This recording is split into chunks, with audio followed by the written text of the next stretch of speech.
Hey everyone, welcome to this week's episode of my podcast, Is Breakfast Included?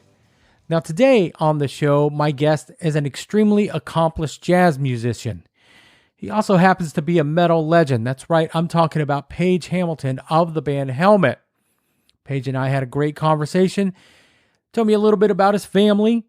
Told me a little bit about Helmet, his time with David Bowie. We talked jazz, which I knew nothing about, but he seemed to walk me through.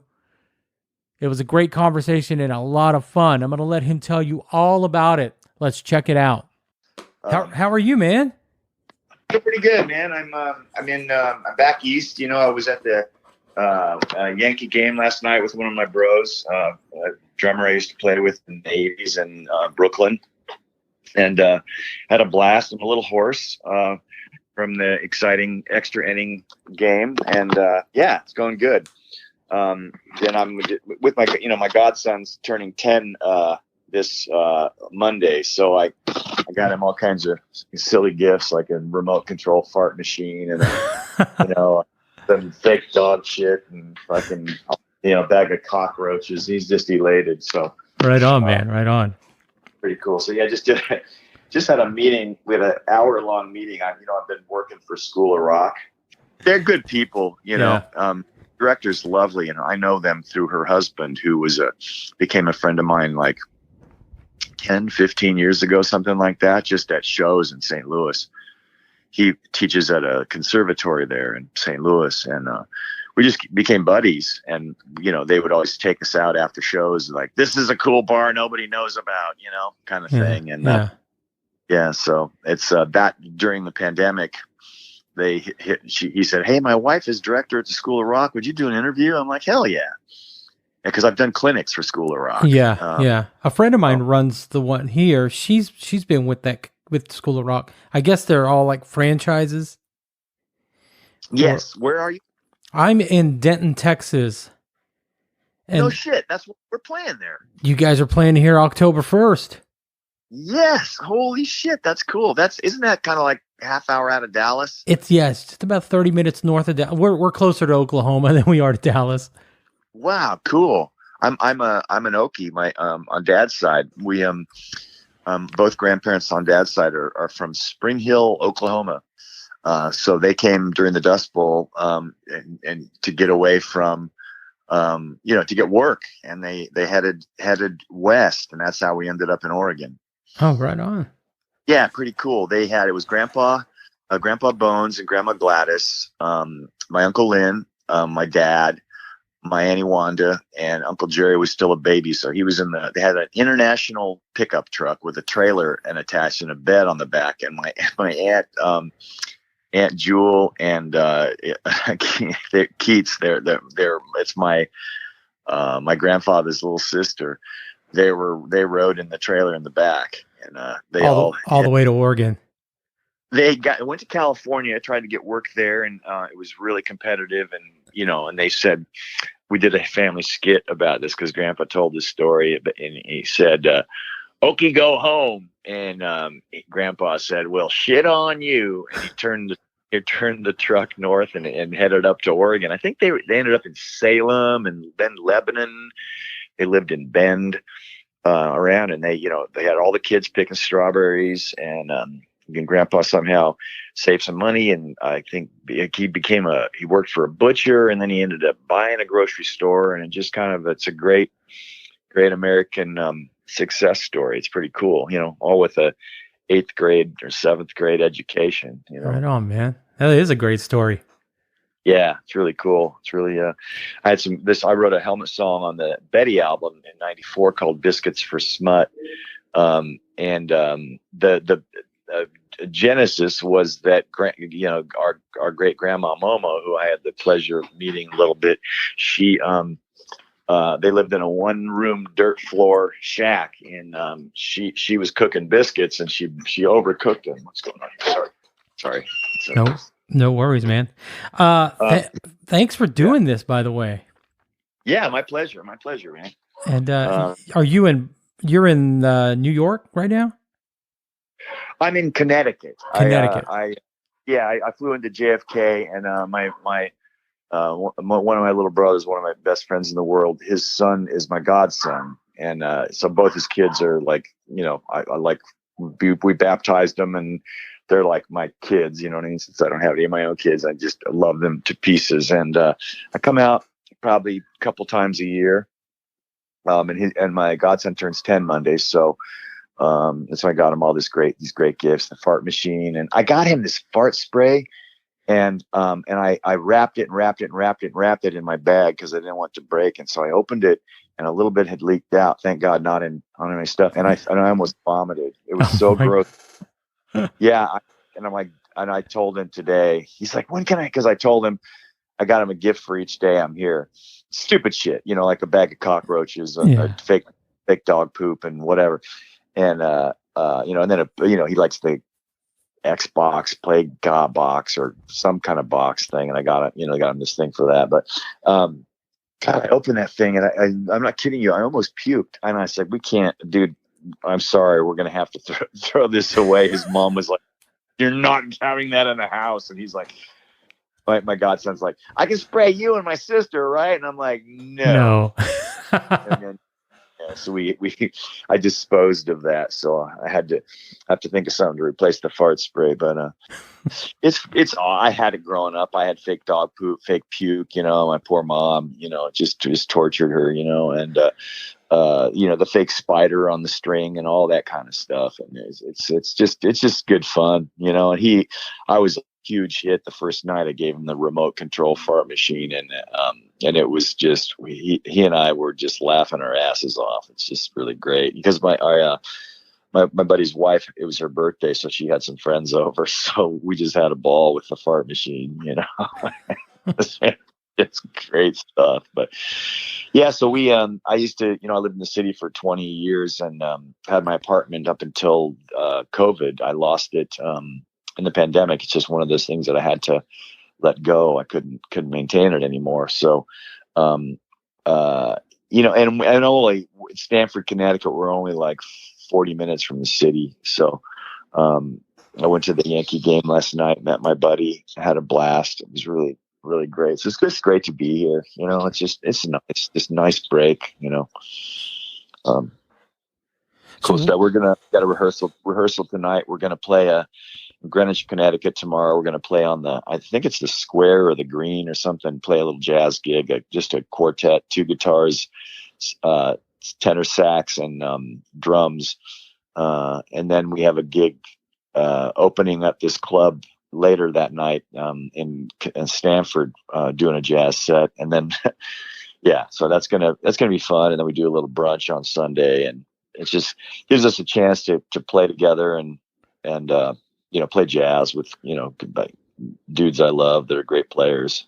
Right on, man. Right on. Yeah, it's really fun. Well, I got a couple of questions for you. Cool. Man, I'll just say it. I usually get you to introduce yourself, but you are Paige Hamilton of the band Helmet. I am. And did you grow up in Medford, Oregon? Yes, I was born in Portland. My brother and I were born in Portland. Mom and Dad moved to Medford in 1963 or 64, and our sister was born there in 64. So we spent, I can't remember why Dad went there. I think it was he had borrowed some money. Yeah, okay, borrowed some money to buy a motel. And it was like $2,000 to buy this motel in 1963, 64. And we lived in the back. There was the office in the back, and Dad just,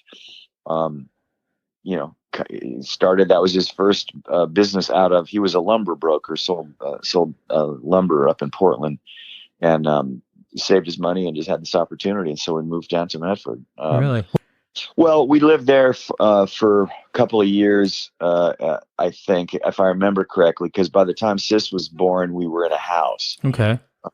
So they bought a house. It did, my dad's a really good business guy, and he built a business, built the motel, and eventually ended up getting a manager for the motel after he did well, and then he owned the property. So he built he bought into a Kentucky Fried Chicken franchise and built a Kentucky Fried Chicken store, and then was there 7 damn days a week working his ass off, and it's pretty amazing. I mean, he didn't, I would say the three of us were not what you would call spoiled kids. When I see all my friends' kids now and everything, like Right. you want something, you get it, Almost instantly.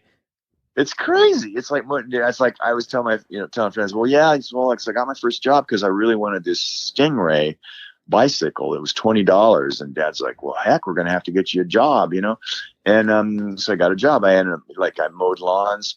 I worked at the golf course, cleaning, polishing shoes and picking up the range balls and polishing golf clubs and caddying. Caddying was one of the first things. You get $4 for 18 holes.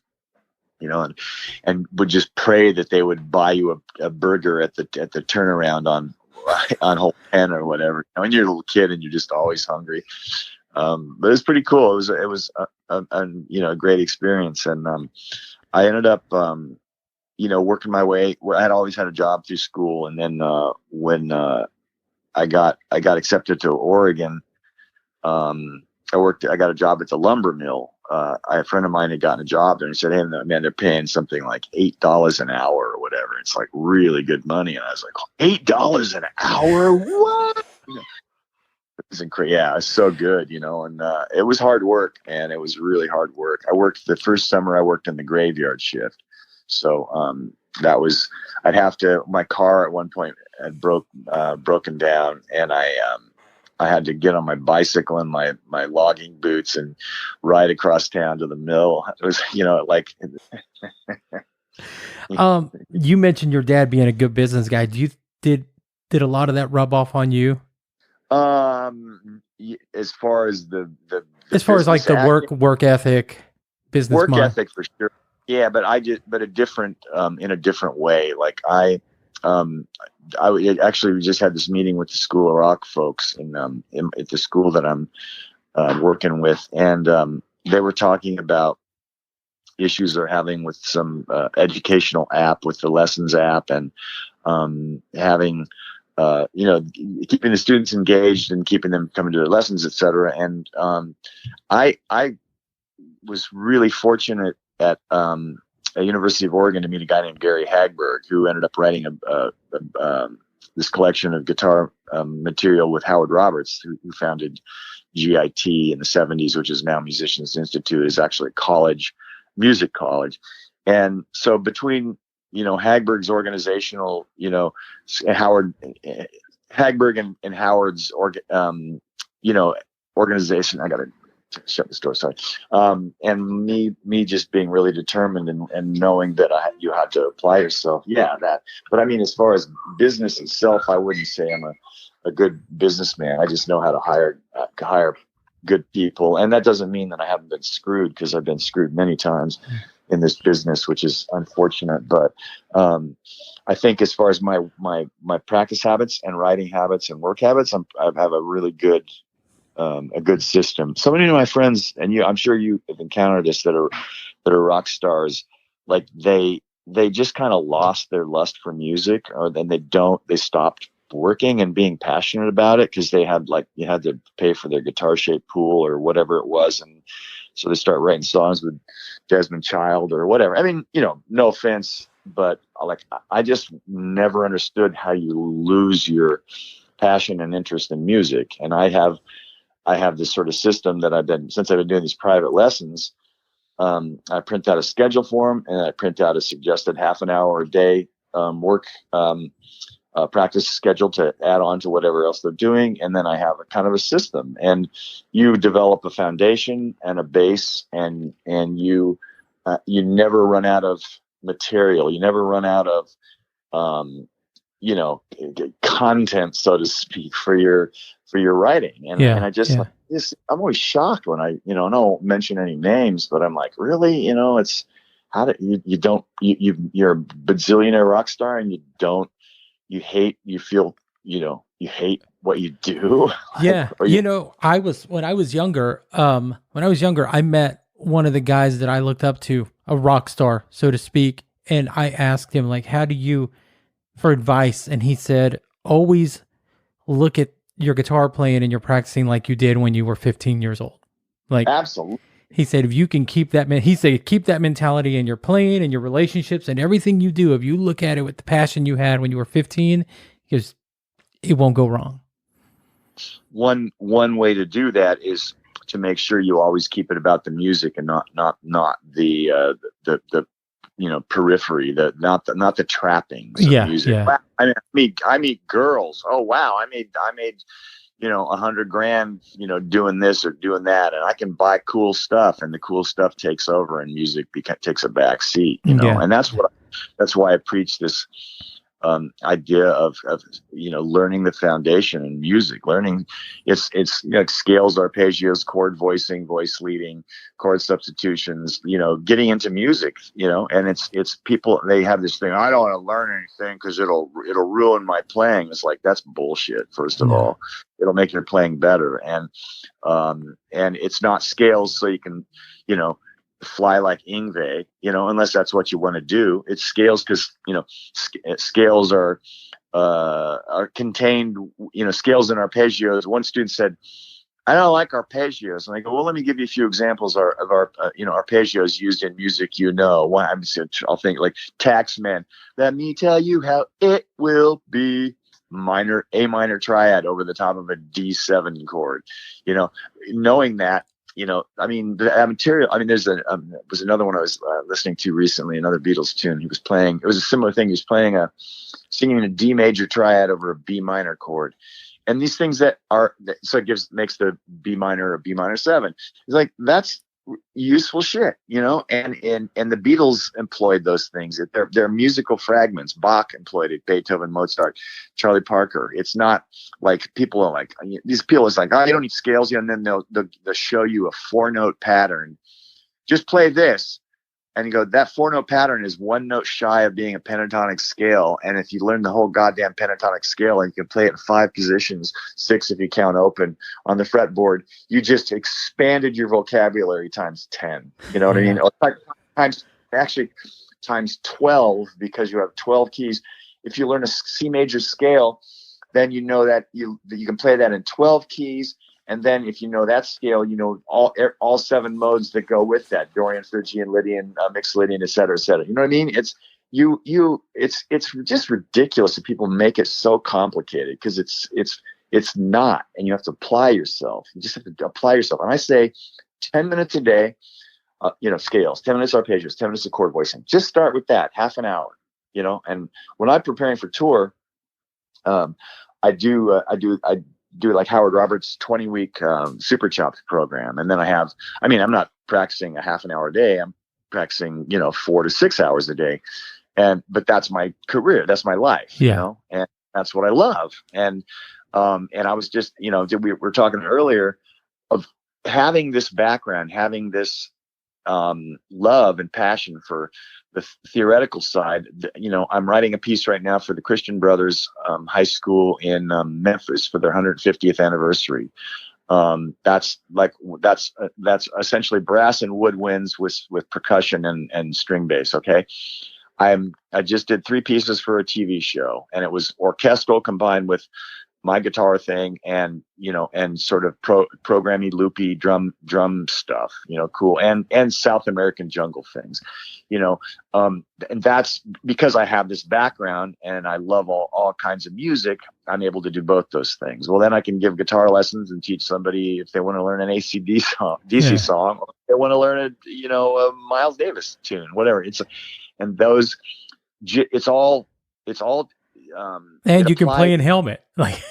Yeah, and I have my band. You know what I mean? And I have the theory, the background, this foundation that you build applies to so many different things. Teaching my songwriting classes at School of Rock, and I produced, like, I think 6 or 7 bands so far during the pandemic, because I get in and I tear music apart. Where did I learn to do that? Well, in 1983, when my professor in Germany said one of the things I had to do as an assignment, because as an American student, they don't do grades in Germany the first 2 years in college. So I had to do extra work in order to get the credits to transfer at University of Oregon for my exchange program. You will take a piece by Matjaiga, and that was rearranged by Franz Schubert, who is a bona fide genius. And you will tell me why the Schubert rearrangement of this man's music is so much better than the original piece. And it's not, people are like, well, I like it. It's like, no, I don't like it. It's like, fuck you. You know what I mean? It's like when I have some 17-year-old kid tells me he doesn't like, that's, Jimi Hendrix sucks. I'm like, you know what? Your head's up your ass, so shut up. Your opinion doesn't matter. There are actual things. Duke Ellington said it too. Two kinds of music, good and bad, right? Yeah. And what makes good music? I mean, Bob Marley to me is as impactful and powerful as, Beethoven or Charlie Parker. It's a different genre, but there's the melodic genius and the grooves and the songs are incredible. And I don't see why these people have these, I don't know, these, like, everybody now with social media has an opinion about something. And if I see the thumbs up, this passive aggressive bullshit, thumbs up, thumbs down, I'm just like, suck my ass. I saw some people saying, kid, I'm assuming he's a kid, say something about Jaco Pastorius. Sounds like Jaco's skating the changes. I'm like, son, Jaco Pastorius revolutionized the electric bass. Go home and do your homework and shut the fuck up. Yeah. Like you don't know what you're talking about. And it's like, that's how I dealt with criticism. When anybody wants to knock I hate Helmet. I'm like, good for you. That's fine. Do you know who loves Helmet? Danny Korchmar, who produced Don Henley, Billy Joel, worked with Joni Mitchell, Jackson Brown. T.M. Stevens, the bassist who played with the Pretenders, Miles Davis, James Brown, whatever. Steve Jordan, who's one of the great musicians on planet Earth. It's Keith Richards' right-hand man in the Winos, and does it's like, these are serious cats. Yeah. They love my band because they can see that there's something new. Like TM said to me, "Someone's like a big bowl of ice cream, and then you dig in, and there's spinach inside." And I'm like, yeah. That's great. I know, right? She's on our bus, and I'm like, God, this guy's a badass. And I'm like, but people don't want to delve into it if the presentation is offensive to them. I have people that call themselves musicians, friends I've worked with, and they're like, yeah, he's in Helmet, but he plays jazz. Like it's this big shocking thing, like Helmet, like it's easy to play Helmet. Every time somebody wants to sit in, like we'll have a drum check. Can I play on song with you guys and sound check? I'm like, do you know it? Yeah. No, you don't. It's like, I work in this band. I won't tell you who they are. They was like, we know like 6 Helmet songs. Will you play one with us at this gig at the Roxy? I'm like, yeah, sure. But let's get together. They couldn't get through one song. I go, do you know there's a measure of 5 here? Just one measure. There's a turnaround here that it's like, and they're like, oh, well, we just kind of glossed over that part. I'm like, yeah, there you go. That's why your band stinks. It's funny, man. It's really funny that with the social media, I can't stand the thumbs up, thumbs down. Yeah, and everyone's a critic on social media. It's almost like if it has to be approved through social media for it to be accepted. I don't know if that makes any sense, but yeah, it's ridiculous. Like I give everything a thumbs up, just because, hey, this guy put time and effort into this. It wasn't great, but he put time and effort into this, and he's working towards something, and he took enough time to post it up here, and I'm going to find something good in here. I'm going to encourage him. Like, what happened to that? Let's encourage each other to make music because, everyone's just waiting to tear you down. Crazy, right? Yeah. I put this thing out every Friday. I started this, but every Friday I put it out, I cringe, and in my head I'm like, they're all laughing at you. Yeah. because people just love to tear you down. Oh, hell yeah, they do. Well, man, I have a question for you. If you don't mind talking about it, I love this conversation you're in right now, but if I don't ask you this, I'll forget. What was it like on the Hours tour with David Bowie? Like, how did you get into that? It was trying to think. I was going through a really, really rough patch. I had just left my wife, who I had been with for about 10 years, you know, pretty much probably my soulmate and the best woman I've ever been with, but she couldn't get past a few things in the relationship. And I needed 100% trust, and I needed her, you know, and I just said, you know what, if I don't feel like she has my back 100% of the time, I'm going to move on. So it was such a hard decision. And as a result, I was out boozing and drugging and just being a douche, like complete douche. And she had, you know, kicked me out of the apartment and the house. I had a house in Woodstock, and we had an apartment. And so my manager, I was crashing on their sofa, their futon sofa. And my business managers were at the time were these people, RZOs, Bill Zisblatt, and they worked with Bowie and David Byrne and various other, you know, people as well. And so Bowie knew how to reach me, and Reeves went through a really difficult stretch where he was, you know, it's personal to him. I won't divulge any of it, but he was making a big fucking mess. And he's since really, you know, straightened out, and he's all great or whatever. But he had been with Bowie for 13 years, and David needed a lead guitarist. And I had met him 2 years earlier, and he told me he was a fan. And I love Helmet, and I started laughing. I started laughing, and I go, yeah, right. He goes, we go way back. But, long story short, 2 years later, he phoned me. So my manager, I was came home at like 3 p.m. from my night before, and everybody's trying to reach me, you know, and I was gonna quit smoking that day too. So like, let me go get a pack of cigarettes. David Bowie wants to talk to me, and he called me at 5 on the nose, and he was like, "Hello, Paige, it's David Bowie," and it was just cool. He had an emergency kind of situation with the Hours tour, promotional tour coming up, and he needed someone to fill in on lead guitar. And I wasn't doing anything with Helmet at the time. We were split up, and I hadn't really started. I think I may have started Gandhi with my buddy Matt Flynn and my friend Trug, who I'm with now, Anthony, and 2 other buddies, Christian and John Andrews, who plays with Nana. But yeah, really fun group. But I met him the next day at the studio, and he was just great, you know. And he gave me 30 songs. He said, "Yeah, well, we said the first show is in 2 weeks. I think it was SNL or something like that. I can't remember. We did Conan and SSL and Rosie, and we did." Then we did a bunch of shows in Europe and TV and stuff. I don't remember everything, but Wembley was the big one. That was actually the first live show we did, was Wembley for the Net Aid concert, and it was being broadcast to 1 billion people. It was pretty ridiculous. And he was the headliner of headliners. Like, he was it. And he was nervous as shit. I mean, I used to smoke, and he was a chain smoker, and we were standing backstage listening to the crowd at Wembley sing along to ABBA. And I, dipshit from Medford, Oregon, was trying to make him laugh and get him to chill a little bit, you know, and kind of having a cig with him, and like, oh man, we're fucked. We can't follow ABBA. Like, what are we gonna do? You know?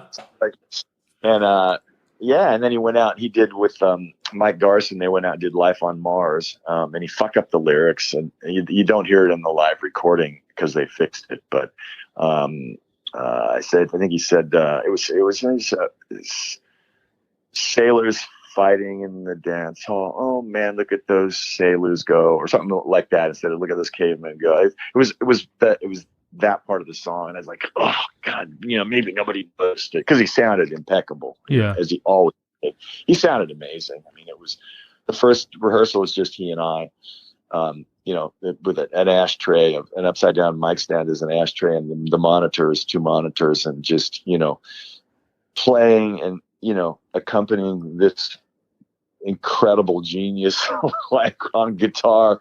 You know, again, you know, Helmet, heavy metal dipshit, you know, I told him I'm not really a guitarist, I'm a shit sculptor. And he's like, oh God, Paige, you stop it. And he's like, he would say really cool things to me, like, your playing is like, it reminds me of Phil Manzanera, you know. And I was like, holy shit. And he was like, it sounds abstract, but it's very thought out and worked out, you know. And I was like, that's cool. But It was a blast, man. It was a lot. It was stressful because like I said, I just come out of this, you know, cocaine and booze haze and just, being a douche, and had to kind of get my shit together. I mean, in a way, I've said this before, but he kind of saved my life, because I could have seen myself doing that for a couple more years. Like, I was having a blast. I had money, I had helmet money still, and I just was blowing through it, and so it was good. I was a great honor. It gave me a lot of confidence too, because he would address me a lot in rehearsals. He'd be like, he'd turn to me and be like, "Advice for budding young songwriters," and I'm like, "Yes, Mr. Bowie." And he'd tell me things like, I nicked half my tunes from Danny Kaye, the Inchworm. And I'm like, just, you get these little snippets, and, Yeah. He called me his quiet one. He's like, "Pagey's my quiet one." I was super shy about it. Like, wasn't looking for my moment with the boss. Like, I wasn't stalking him. Like, I felt sometimes like, I don't know, I won't say anything. I feel like, people like that, people are crowding around him. And we were at Wembley, like Jagger was there, and everybody was kind of swarming around like them. And it was kind of gross. And I was, I was equally gross, because I was hitting on one of George Michael's backing singers, who was super hot. but I was just out of a relationship, and in my defense, and was just kind of like, I can talk to girls, Yeah, right. But it was a blast, man. I cried a lot when he passed. I was really, really saddened. I really wanted him to hear this cover of "Move On" that we did, that we just released on our box set. Yeah, I'm really proud of it. I thought it turned out pretty damn good. It's really funny. Like, everybody that works with David has worked with everyone, right? We're talking, like, I got some John Lydon stories from Frankie Enfield. I got some stories about Jimmy Page. I got some stories about, and they were all these people were at the show in London. And one of the guys, the handler guys, came back to me after the show, and I was having a cig and about to shower, and he said, "Hey, do you want to meet Jimmy now?" And I was like, "No." It's like, no, like, I don't want to meet Mick Jagger, Pete Townsend, Jimmy Page, and Paul McCartney right now, because I'm really nervous, and I would shit my pants, and I would make an ass of myself, and I just don't need to meet him. I don't know. It's really weird about it. I felt really, I felt like it was this honor to get to play with this guy who's so important, and in my life, and in pop music, in our musical history, and I wanted to learn the songs and learn as much as I could from him, and then, get back to my thing. And I did. So it was really, really cool. Like I say, it gave me a lot of confidence. I mean, learning 30 David Bowie songs in 2 weeks is not that easy. It's because we're talking stuff from, Man Who Sold the World to I Can't Stop Talking About Me, which is before Man Who Sold the World. You know what I mean? And to the newest album. So, that's a lot of different sounds, a lot of different guitarists, and so I learned a lot. Like, it's like, I think I did a good job, considering especially the state that I was in. But if I'd probably had a little more time, I could have done some more stuff too. You know what I mean? So, but my job at that point was to be as solid as I could and serve the music, and I wasn't looking for anything. Like, the other guitarist times said something to me on, we were doing Cracked Actor maybe, or China Girl, and he's like, hey, would you mind if I took the solo? And I'm like, fuck, no, go ahead, man. I was like, I feel like sometimes the people in the band were, I don't know, like, looking for a boost maybe. I don't know. I don't want to say anything. I had my own career, so I was content to play David Bowie's music with David Bowie. Yeah, yeah. Well, the greatest cover band in the history of my life. So, exactly. And I'm very happy with the way my career has gone, and I've whatever, you know what I mean? Say we got 6 million records out there, and as Mercuriadis once told me, 40 million records have been sold from what you started. And I'm like, awesome, I don't know if that's true, but it's a Helmet is significant in as far as our contributions to the vocabulary of rock guitar or music or whatever, or like stream of conscious, shit sculpting, whatever you want to call it. So that's, I love my band and I love what I do. And I wasn't looking to get any kind of boost for my career or whatever. And there was it's hard being in a band like that. For me, it was hard because I was the band leader and, in my band and the band leader and have been from day one. And, so I just wanted to kind of absorb and be part of it. But there's a disconnect, a little bit, because it's a bit of a mercenary situation, where I'm sure you've experienced this, where there's a couple of original band guys and then there's people that are hired, and it's just a different dynamic, just a very different dynamic than a band dynamic, Yeah. I prefer. And as far as Helmet's impact, man, I saw you guys after the Meantime album came out, and then I saw you just a few years ago, right before the pandemic here in Dallas, and the show was just as amazing as it was when I first saw you guys. And I'm not kissing your ass or anything. Like, I am a fan of your band, but it's never lost its Helmet's never gone out there and phoned it in when I've seen you guys. Part of my theory about that is kind of what we've been talking about. I have friends that are in bands, and you go and see them and they're kind of going through the motions, and there's the hired gun thing, and their hired gun's never going to be as good as the original guy. Yeah. But the difference is it's when Helmet's, it's about the songs, about the guitar vocabulary, the way it's constructed, the way it's put together, and it's it's always about the music. And I never let it be about my incredible fashion sense. Look, he's wearing Garbage Man pants and a t-shirt. It's or like some kind of whatever showmanship or whatever, which is fine. That's a different thing. For me, it's always kind of been this drop the needle, and the music will speak for itself. And you need good players to pull it off, that have to understand that, not sort of that. So many bands that I've worked with or listened to or whatever, they're almost like, even bands that have sold many records, they're almost like music is like a hobby. You know what I mean? Yeah. It's not, they don't have the same practice regimen that I have and have had for years. They don't work on time. They don't work on their feel, on being, creative with stuff. They're only musicians those 2 hours on stage.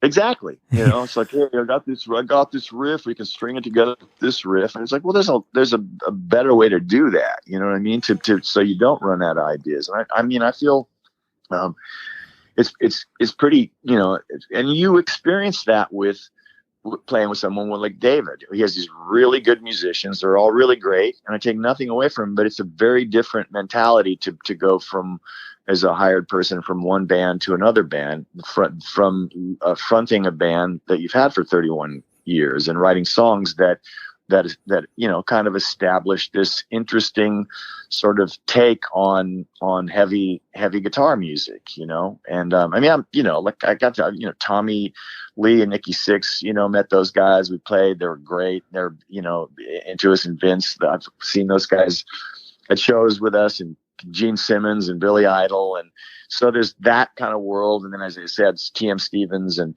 these people, all these people that I admire and do cool things. And it speaks to kind of the appeal that we have for musicians. Yeah. You know what I mean? And that to me is like is a huge compliment. You know what I mean? It's like, I'm not worried if some, 14-year-old girl that likes Chevelle is scared by us. She should be, you know what I mean? We should scare her. When we played with Chevelle, that Snowcore tour, I'm not kidding you. I would look out and there was was like 14, 15-year-old girls. And it was just like, I felt like we were, the devil. They were just like, what is this? Oh my God. It just was too scary for them, So, I know that. I saw those faces, those same faces when I saw you guys with Filter a few years ago. Oh, hilarious. Yeah, that's really funny. They had that hit, that alternative or that like adult contemporary hit, which was weird. I read your picture.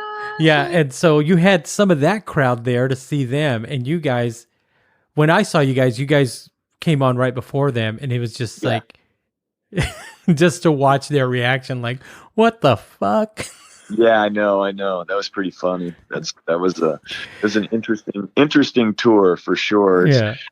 Kind of feel like festivals and opening slots are always going to be, there's always a little bit, you have to just sort of take it and take it for what it is. I know when we play festivals in Europe and they're waiting to see Halloween or whoever the fuck they're going to be like, what the fuck is this, you know what I mean? Or or maybe one of their favorite bands who have come to me and said, I play music because of you, like the Five Finger Death Punch or System of a Down or whatever. Like, it's like, have said they love Helmet. They'll love that band, but then they hear us and it's like, what the fuck is this? You know what I mean? Right.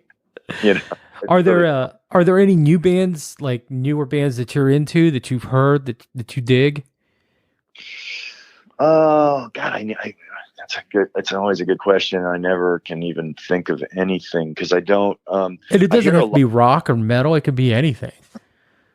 I hear a lot of new music. I mean, people send me stuff to work on, like, as a producer or whatever, or like just I'm going through bands for the tour because we're doing some headline shows before I think the Ministry run and hear bands, and I can't think of anything off the top of my head, but because I'm still right now I'm kind of in jazz land because we're doing these couple of jazz gigs. So I said I'm gonna listen to that Herbie Hancock tune and get the vibe, or this a Horace Silver tune that I want to do, and so that's kind of what I'm listening to right now. I don't know. I know there's something I can't even think though. What I'm not home, so I can't open my computer and look. If you think about it later, you can text me and I'll just say it. Like, he likes these bands. Yeah, we've had great with some bands out with us that I love. I mean, Local H is one of the first one that comes to mind. I think they're just fantastic, and they're not new or whatever. But another band is that we had out with us for the Dub Trio.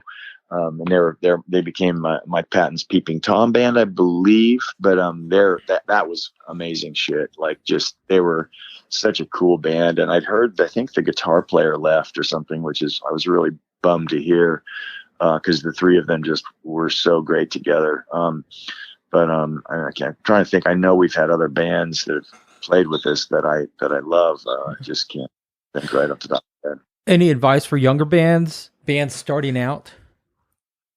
I can give it to you, but it's whether or not they take it or not. Yeah, I mean, I'm working with these kids at School of Rock, and I did work with the All Stars in my songwriting class, and I could see which kids were gonna learn something from me, and which were just gonna do exactly what they're doing, and kind of spin their wheels. You can tell. I've told bands, my advice is always to make it about the music and not get caught up in all the extracurricular stuff. Mm-hmm. I mean, if you're trying to be famous, and if you're trying to, I know the Beatles said, we just wanted to meet girls and make some money. And I go, yeah, but you also were like, voracious,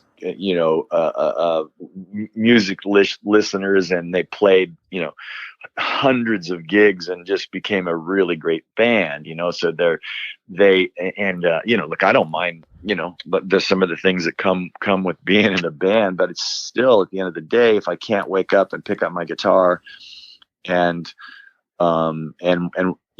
play music, then there's I don't see the point. You know what I mean? I'm not going to put my guitar down for 6 months so I can go, to Maui. Yeah, go to Maui and learn painting or whatever. You know what I mean? I mean, like, I've started a clothing line and a perfume line, and I'm like, leave that to, some of this. It's like, oh yeah, I've got got my men's cologne and and acting, and I'm like, I have no interest in that. I don't give a shit about clothes. I don't give a shit about acting. I don't want to. Gibby Haynes a million years ago wanted to make this film, and he wanted. He said, I want to have it. I want to kill rock stars, and it's like you and Scott Weiland, and I go, and I'm super like superstitious, and I'm like, no fucking way. I'm like, it's like I don't want to get killed on a film, like, whatever. But it's yeah, I mean, I just honestly, it will never let you down. I guarantee it. If you approach music as a musician and you're open minded and you learn. And my one of my great heroes and mentors is a guy named John Stoll, a jazz guitarist in Portland, Oregon, and he's like, Paige, listen actively. That means you don't just put on music when you're making your pasta with your wife. You put your headphones on and you listen to music without your phone, without texting, without you know what I mean, like this sort of ADD generation where if something it don't bore us, get us to the chorus kind of knows. Yeah. Get it, listen to a whole Beethoven symphony, listen to it, get in. And I have some of my students, I'm saying, look, I'm going to send you 4 pages of music. It's Jim Hall playing with Don Thompson in a live. It's called I Can't Get Started With You. It's a C major. It's in C major. It's a 1-6-2-5 progression, which is a very standard jazz progression with some really cool substitutions, going to the dominant 3, a secondary dominant, also going to a tritone sub for that same chord. Really cool stuff. You won't know what's going on when the guitar solo intro ends right here on this letter.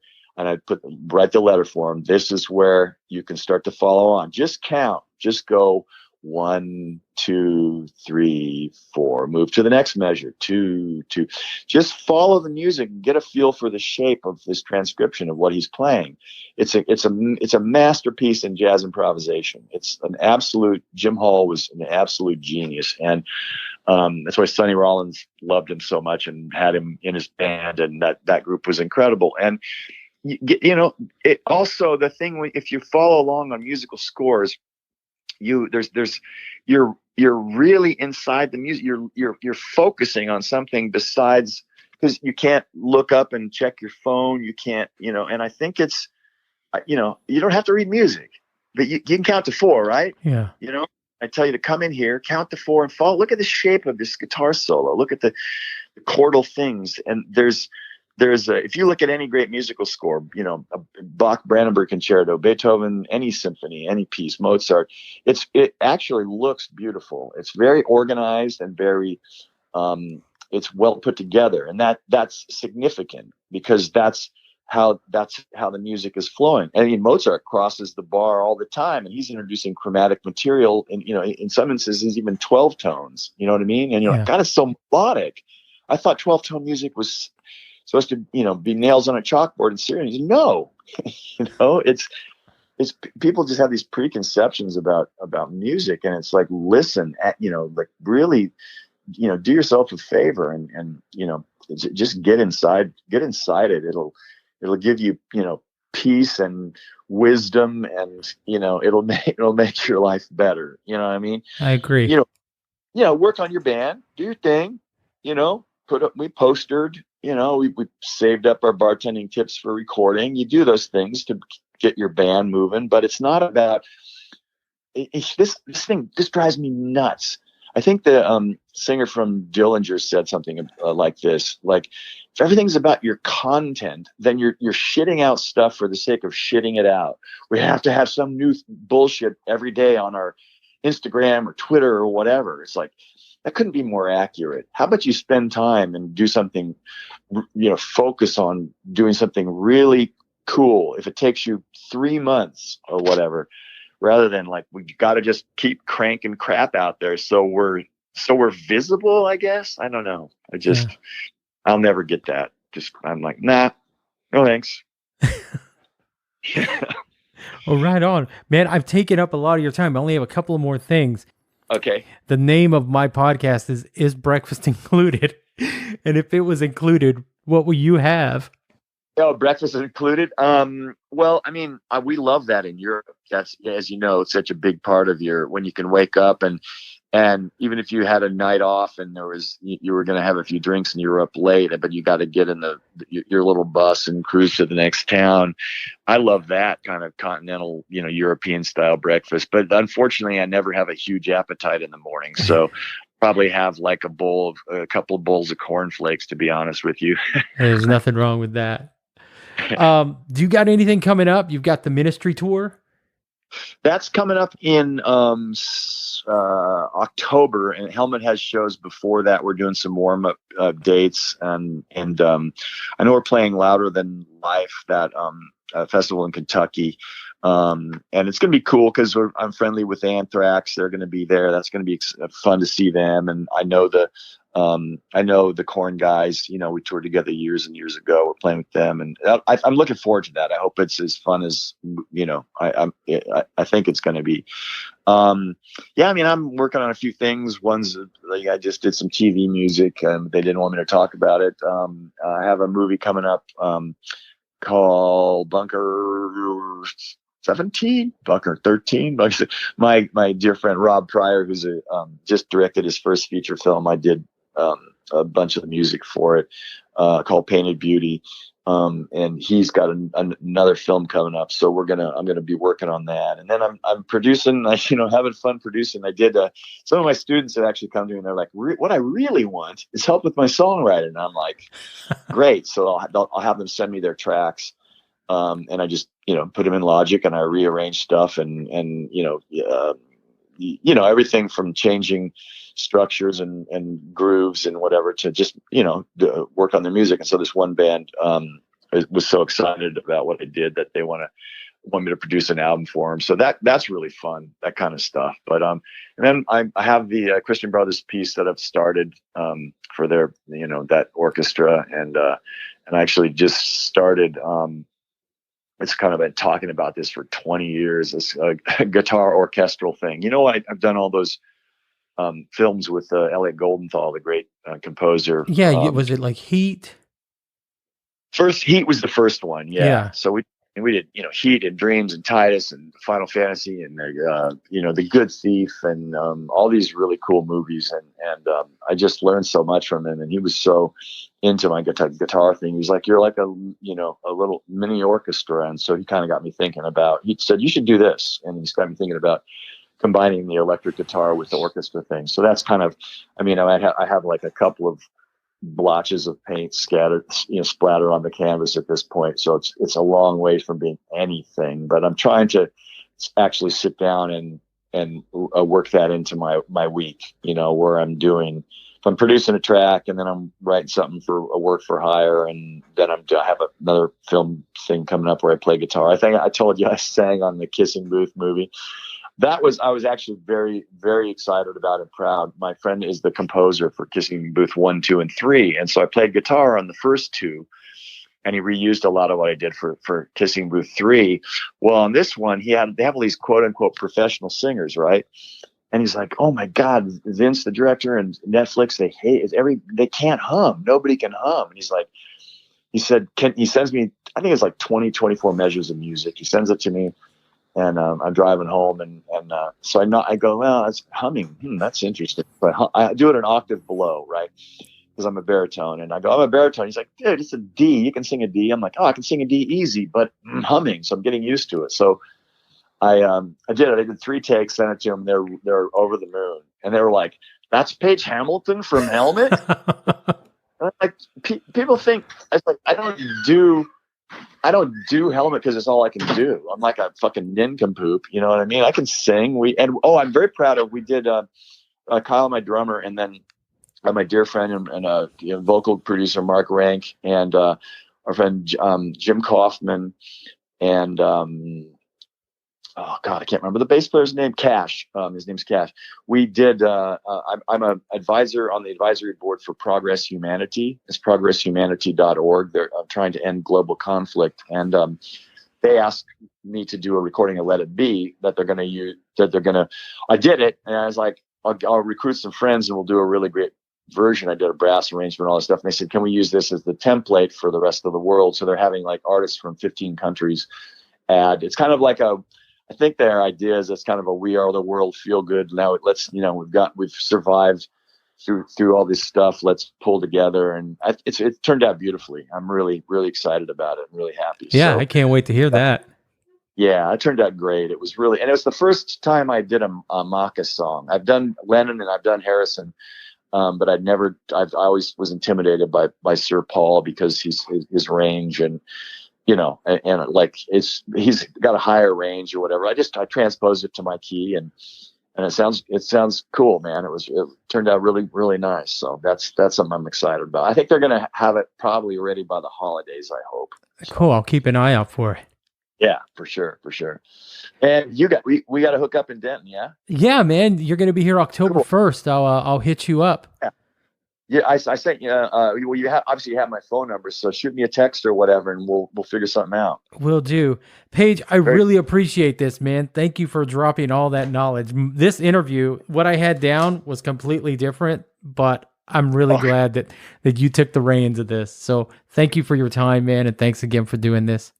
My pleasure, Bernie. Awesome to meet you. I'll see you in Texas. All right, buddy. Have a good rehearsal. See you. Thanks. See you. Bye. Well, right on. That was Paige Hamilton telling you like it is. You can check them out at helmetmusic.com. They've got dates for tours, music, merch. Go check it out. In October, they hit the road with Ministry. That's a tour you don't want to miss. And if you're local to the Dallas-Fort Worth area, they'll be playing the No Coast Fest in Denton, Texas, Friday, October 1st. I'm going to be there. All right, guys, I'm done. Have a great day, and we'll talk to you next week.